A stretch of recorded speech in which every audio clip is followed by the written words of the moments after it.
Hi there, my name is Alexandria Page and I'm a writer at HealthyPlace. Today I'd like to talk a little bit about the detriments of forming hyperfixations. I've noticed that it's pretty common for my family to form hyperfixations. My little brother does it, he really likes video games. My little sister does it, she really likes TikTok stars, and I definitely do it. I really like fandoms. But I like fandoms to the point where they're bad for me. I'll push back eating or sleeping on time or doing work that's due in my actual adult life so that I can watch another episode or maybe behind the scenes commentary. Now, forming habits and having hobbies are good for you, but I have noticed a few detriments to forming hyperfixations. And the first detriment is that these hyperfixations are unsustainable. I've noticed that as I form a hyperfixation and I really get into a TV show, I get these crazy highs and I get really focused and really creative. But as I continue absorbing more material and more material, it starts to become unsustainable and I begin to crash and I fall back into depression. So that's really bad. And then the second detriment that I've noticed, I've already discussed a little bit, is that it affects your daily functioning.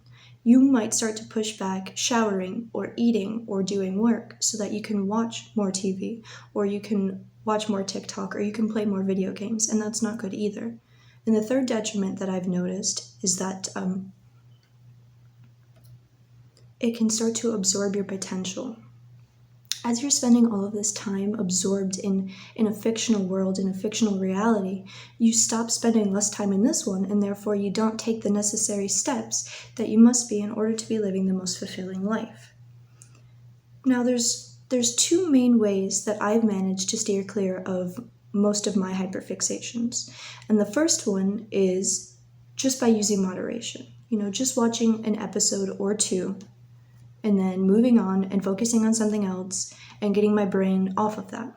And then the second one that I've noticed works for me is that I try to identify what triggers forming a hyperfixation. And what triggers them for me is when I'm feeling very depressed, or if something is stressful in my real life, like waiting for a job interview or college admissions. So things like that is what will trigger it for me. I hope that advice helps you guys, but just remember that above everything, it's important to understand your weaknesses and to want to steer clear of them. And if you can do that, you are on your way to steering clear of the detriments of forming hyperfixations. Have a good day, everyone.